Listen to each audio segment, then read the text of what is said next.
تو ویدیو قبلی با هم بررسی کردیم که چرا کسب و کارها نمیتونن تحلیل دیتا کنن یا شرایطشون ندارن به لحاظ فنی، یا اینکه سازمانشون رو همراهی نمیکنه و به لحاظ کالچرال مسئله در تحلیل دیتا دارن و توقعات بیجا دارن. تو این ویدیو میخوایم راجع به ترس از تحلیل دیتا و ترس از تغییر صحبت کنیم. ما برای تحلیل دیتا نیاز داریم که سازمانمون رو دستخوش تغییراتی کنیم که این تغییرات هم در منابع انسانی، هم در واحدهای مدیریتی، چه در سطح ارشد سازمان، چه در مدیران میانی و مدیران عملیاتی اتفاق میفته و اگه اتفاق نیفته عملاً اون تحلیل دیتا برای سازمان کاربردی نداشته. واسه همین خیلی از مدیران کسب و کار این ترس از تغییر رو داخل کسب و کارشون میبینن و جلوگیری میکنن از استفاده از این نتایج توی کسب و کار.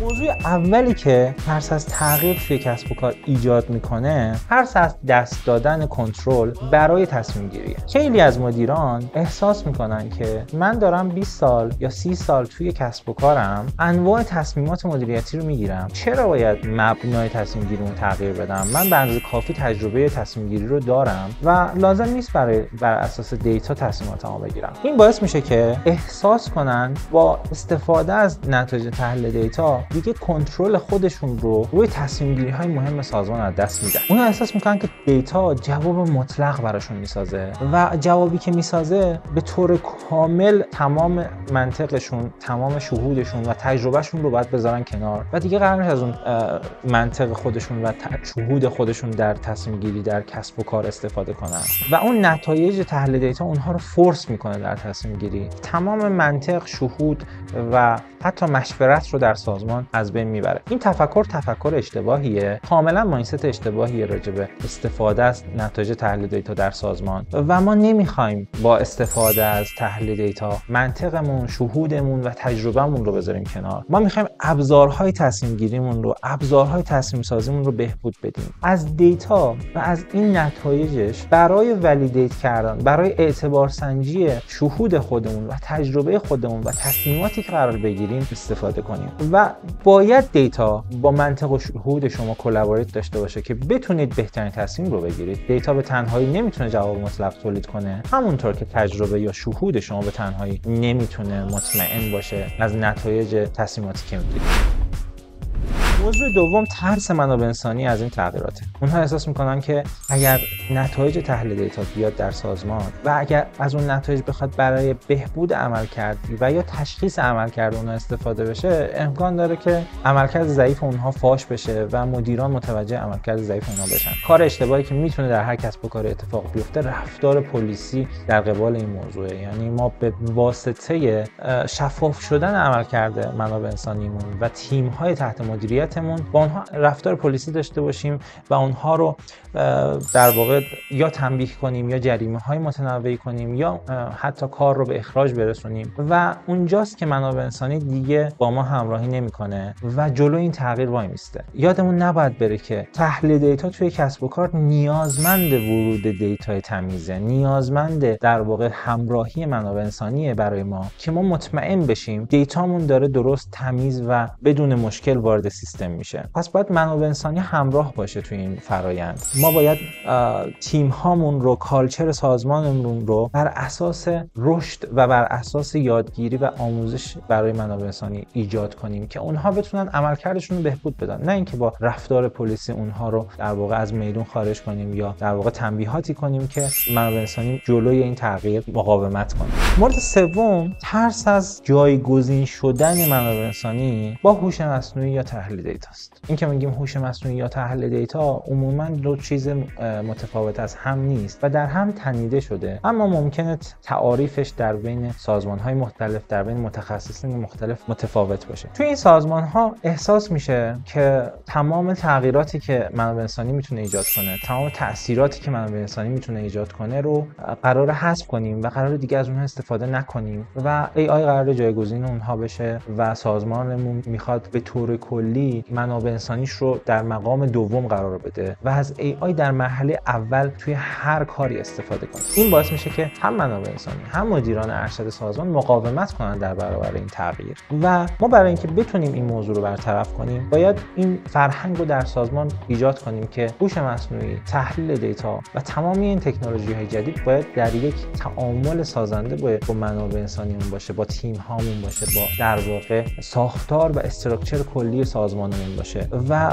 بتونیم تجربیات کوچیک و سریع ایجاد کنیم که سازمان که بخش‌های مختلف سازمان این تغییرات رو متوجه بشه و همراه باشه با تغییرات جدیدی که میتونه رقم بزنه و میتونه توی سازمان ایجاد کنه. منابع انسانی رو درگیر وارد کردن دیتا، درگیر استفاده از این دیتا و درگیر تصمیم سازی ها کنیم که اونها از مزایای این تحلیل دیتا، از مزایای استقرار این سیستم های جدید استفاده کنن و متوجه بشن قرار نیستش که جایگزین بشن یا اینکه اونها حذف بشن یا اینکه کارهاشون دیگه ارزش و اعتبار خودش رو از دست میده. متوجه بشن که کارشون ارزش داره، کارشون اعتبار داره و میتونه کمک کنه سازمان رو برای نتایج بهتر. مورد چهارم که ما توی ویدیو قبلی هم اشاره کوتاهی بهش کردیم، عدم فهم مناسب دیتا توی بخش‌های مختلف سازمانه. گزارش‌های خیلی پیچیده، در واقع اینکه ما احساس کنیم همه میتونن از این نتایج استفاده کنن، اینکه ما احساس کنیم میتونیم صرفاً رو اعداد، رو نمودارها و رو چارت‌ها متمرکز بمونیم و همه سازمان میتونه این ابزار رو درک کنه، مورد اشتباهیه که ترس از تغییر به وجود میاره. من به عنوان مدیر، من به عنوان کارشناس سازمان و من به عنوان مدیر میانی اگر نتونم اون دیتا رو درک کنم نمیتونم از اون دیتا استفاده کنم. عدم درک من ممکنه باعث این بشه که من احساس کنم نباید این رو به بقیه سازمان اعلام کنم، نباید اعلام کنم گزارش بیش از حد پیچیده است، که مبادا فهم من، مبادا مهارت‌های من زیر سوال بره و بقیه متوجه بشن که من درک درستی از این نتایج ندارم. به خاطر همین جلوی این موضوع گرفته میشه و مدیران اغلبا نمیتونن از این نتایج استفاده کنن. خیلی موقع ها ما میبینیم موقعی که گزارش رو پیش مدیرمون میبریم، مدیرمون ممکنه به ما بگه که این گزارش خیلی کمک به من نمیکنه، خیلی در تصمیم گیری نمیتونه کمک کنه. این به دلیل اینکه ما اون گزارش رو یا خیلی بیش از حد پیچیده دیدیم یا سوالات مدیرمون رو نتونستیم پاسخ بدیم، دغدغه‌های اون رو نتونستیم ببینیم و گزارشات رو بر اساس اینها آماده نکردیم. با ایجاد یک داشبورد ساده بر مبنای اهداف سازمان، KPI های سازمان و نیازهای سازمان میتونیم سرعت ایجاد زیرساختایی که مناسب واسه تحلیل دیتا در سازمانمون رو ایجاد کنیم و همه رو تشویق کنیم بر استفاده از این دیتاها در تصمیم گیری‌هاشون.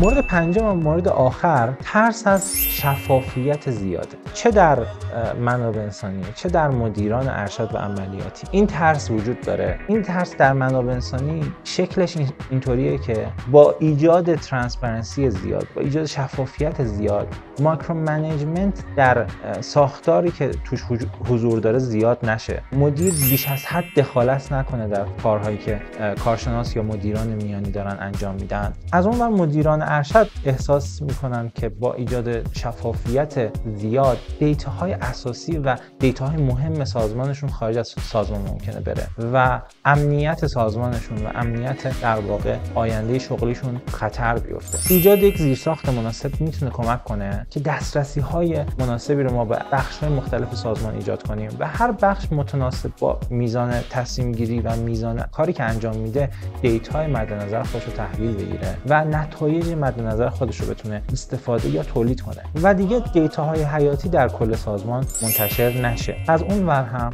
با ایجاد یک چارچوب مناسب تو ساختار مدیریتیمون ماکرو منیجمنت رو میتونیم حذف کنیم و صرفاً نقش نظارتی روی شاخص‌هایی که نیاز داریم داشته باشیم و اعتماد کنیم به استفاده از نتایج تحلیل دیتا در بخش‌های مختلف سازمان. تو این ویدیو راجع به ترس از تغییر صحبت کردیم. ترس از تغییر باعث میشه که نه منابع انسانی بتونه با ما ارتباط بگیره، با این نتایج ارتباط بگیره، نه مدیران ارشد بتونن از این نتایج استفاده کنن. من مهرداد غلامی ام و تو این کانال راجع به تحلیل دیتای کسب و کار با هم صحبت می‌کنیم. لطفاً ویدیو رو لایک کنید، کانال رو سابسکرایب کنید و ویدیو رو برای افراد مختلف ارسال کنید تا ما انرژی بگیریم و بتونیم ویدیوهای بهتری رو در آینده بسازیم.